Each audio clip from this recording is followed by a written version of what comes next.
Oke, baik. Bismillahirrahmanirrahim. Assalamualaikum warahmatullahi wabarakatuh. Sebelumnya, yang terhormat kepada Ibu Eriska Jenalita selaku dosen pengampu mata kuliah Filsafat Hukum dan juga teman-teman yang dan eh, menyimak dan juga memperhatikan mengenai presentasi kami. Sebelumnya, perkenalkan, kami dari kelompok 4 dari mata kuliah Filsafat Hukum akan membahas hasil yang telah kami diskusikan, yaitu mengenai teori utilitarianisme, yang dimana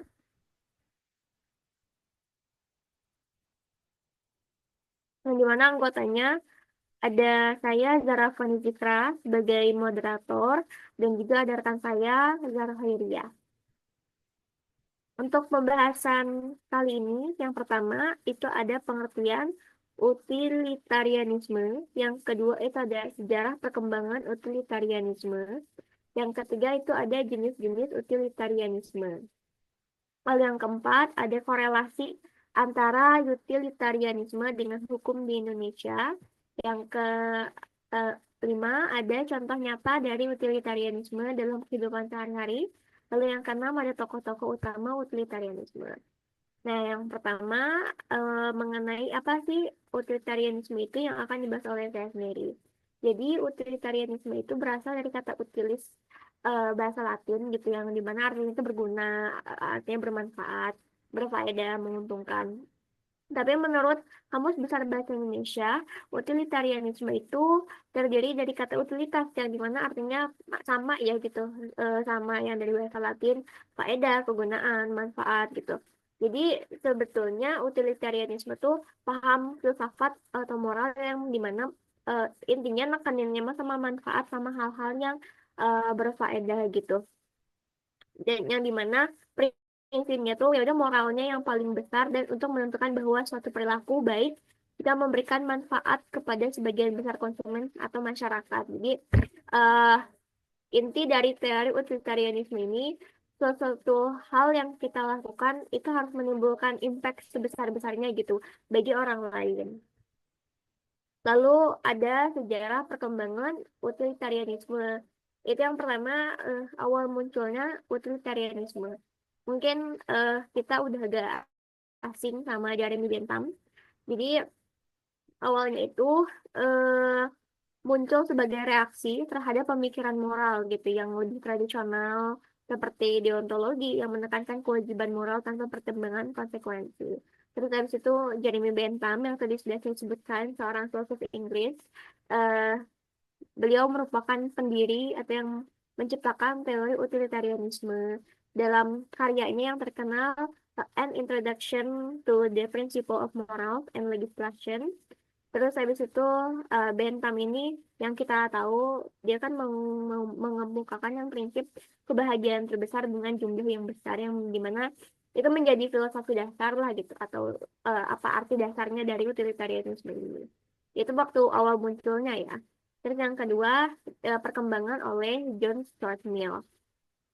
Nah, setelah dikemukakan oleh Jeremy Bentham, lalu dikembangkan lagi oleh John Stuart Mill, lalu seorang murid dan juga penerus Bentham.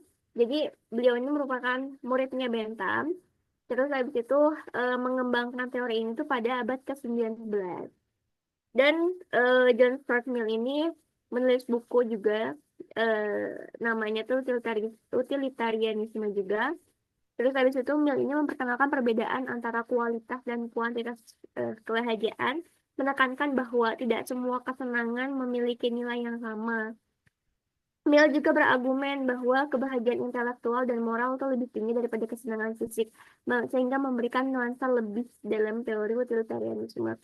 Jadi singkatnya, kalau menurut Mill ini, teori utilitarianisme itu misalnya itu kayak kita melihat seseorang eh, eh, apa yang namanya cantik gitu atau seseorang yang misalkan dia ganteng tapi dia tuh nggak punya moral tapi dia tuh nggak punya kecerdasan misalkan intelektual kan jadi kelihatannya mungkin eh, biasa aja ya tapi seseorang yang mungkin kalau kalau dilihat dari fisiknya mungkin tidak tidak menarik atau apa namanya sesuai yang Pak ya sesuai sama apa namanya standar kita gitu. Tapi ketika misalkan dia punya intelektual yang baik gitu, dia punya moral gitu, itu kan menjadi eh, sebuah nilai gitu ya.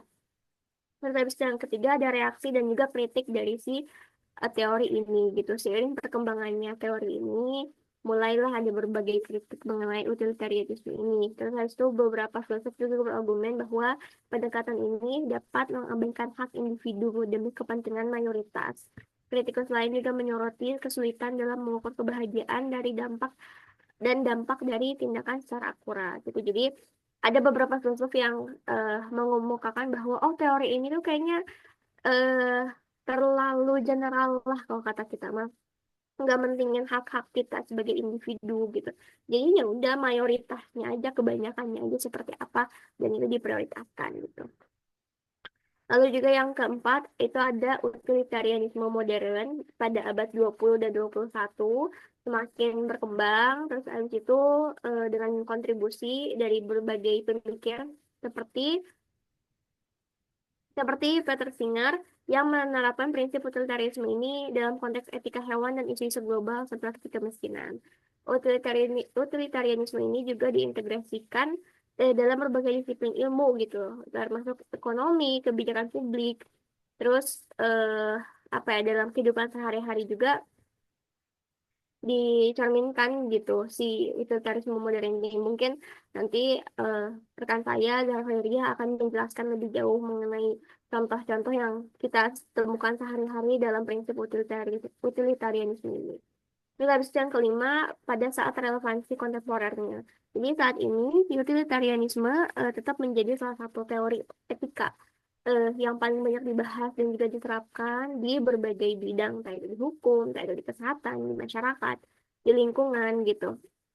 Apalagi tantangan global yang semakin kompleks seperti perubahan iklim, ketidakadilan sosial gitu. Prinsip utilitarianisme ini menawarkan kerangka kerja untuk mengevaluasi kebijakan dan juga tindakan berdasarkan dampaknya terhadap kesejahteraan masyarakat secara keseluruhan gitu.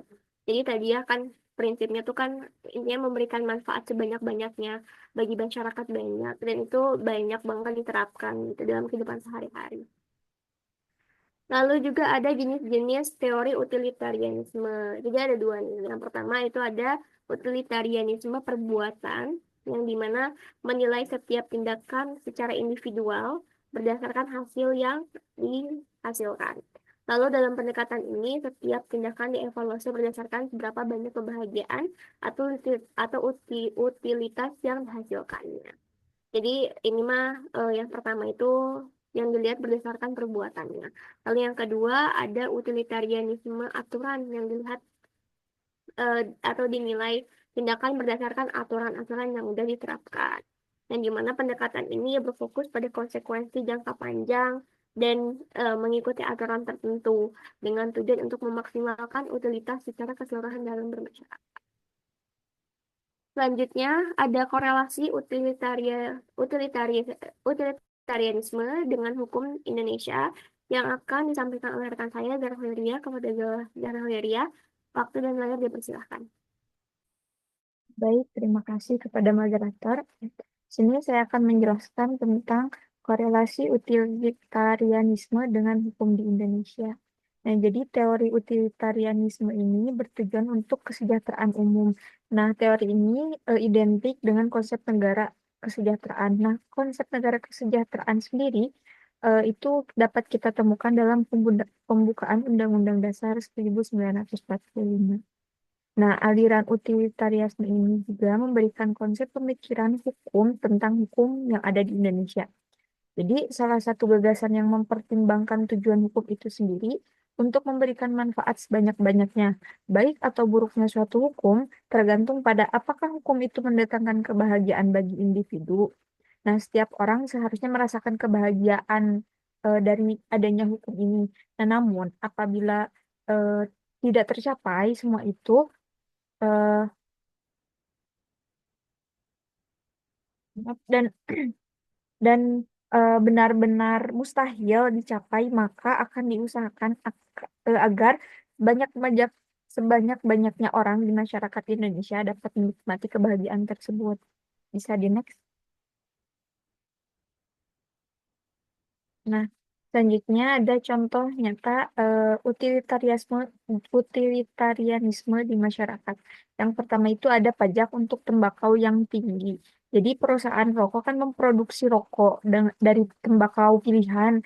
Nah, dengan tingkat produksi yang sangat tinggi di pasaran. Nah, ini akan mempengaruhi keuntungan bagi perusahaan tersebut. Tapi keuntungan itu juga menyebabkan tingkat pajak yang lebih tinggi terhadap perusahaan tersebut. Nah, kebijakan ini merupakan keputusan yang paling baik menurut pemerintah daripada melarang adanya produksi rokok. Nah, jadi adanya pajak yang tinggi untuk tembakau ini diharapkan dapat mengurangi konsumsi masyarakat terhadap rokok tersebut. Terus yang kedua ada pendidikan dasar gratis. Jadi rendahnya tingkat pendidikan dinilai dapat menurunkan tingkat kesejahteraan dalam masyarakat. Nah, sehingga perlu adanya pendidikan gratis untuk memberikan kesempatan bagi masyarakat yang tidak memiliki biaya yang cukup untuk bersekolah. Jadi pendidikan gratis ini berdasarkan teori utilitarianisme adalah hal yang paling baik dan memberikan kebahagiaan karena memberikan kesempatan untuk anak-anak yang tidak mampu bisa bersekolah. Jadi melalui sekolah juga diharapkan tingkat kriminalitas di negara dan kemiskinan di negara tersebut akan berkurang. Terus yang kedua ada pesawat tanpa awak dalam militer.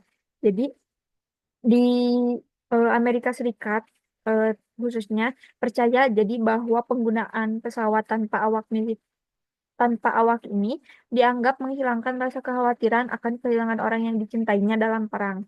Jadi pesawat tanpa awak dinilai memberikan manfaat yang besar untuk mengurangi jumlah kematian pasukan daripada mengirimkan pesawat dengan awaknya. Tadi next. Nah, contoh selanjutnya ada vaksinasi anak untuk mencegah penyakit polio dan campak. Jadi adanya keharusan vaksinasi pada anak ini untuk mencegah terjangkitnya penyakit polio dan campak.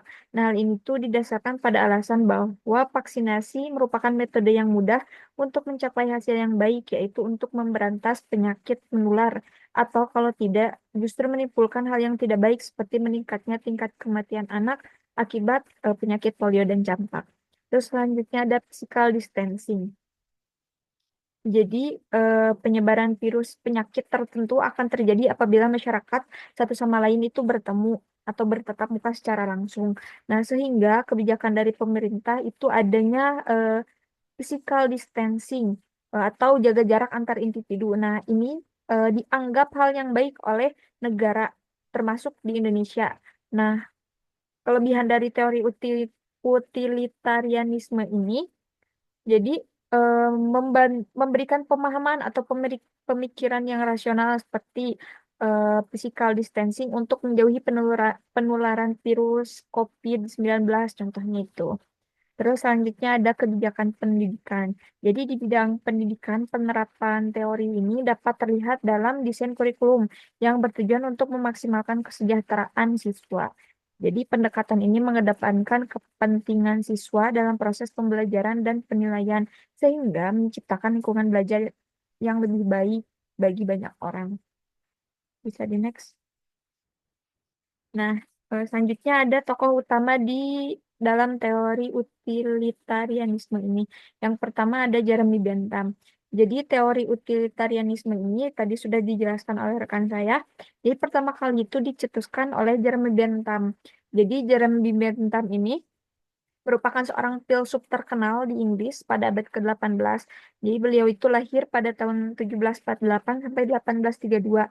Nah, salah satu karya terkenalnya yaitu Principles of Moral and Legislation.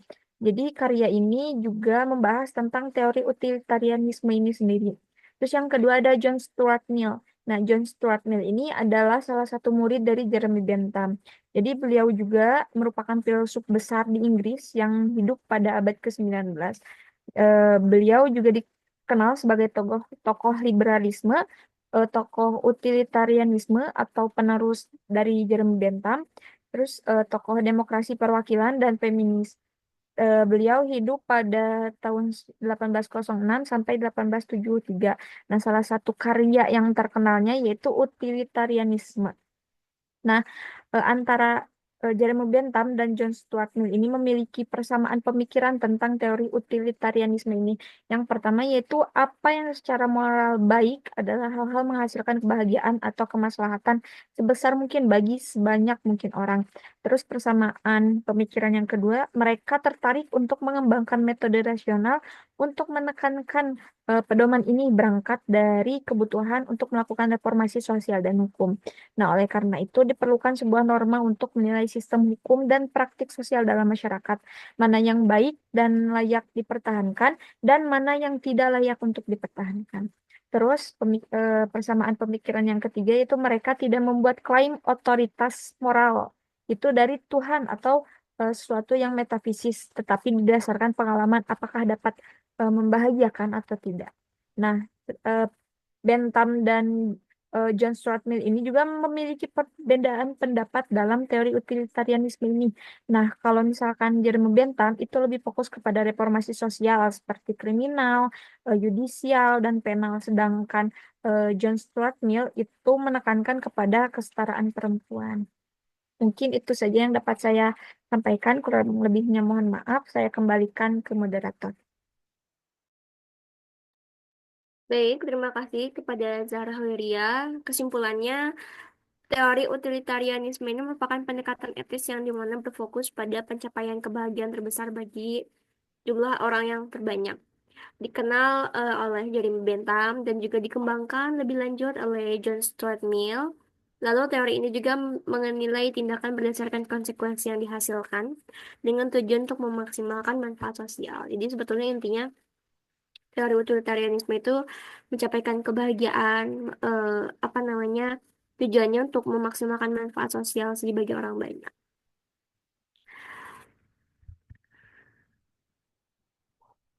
Baik, segitu saja mungkin presentasi dari kelompok kami, dari kelompok 4 mengenai teori utilitarianisme.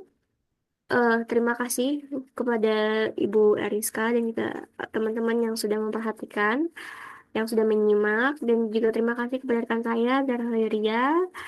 Mungkin sekian dari kami, dari kelompok 4. Mohon maaf apabila masih banyak kesalahan. Billahi fisabilillah, fasabiqal khairat. Wassalamualaikum warahmatullahi wabarakatuh.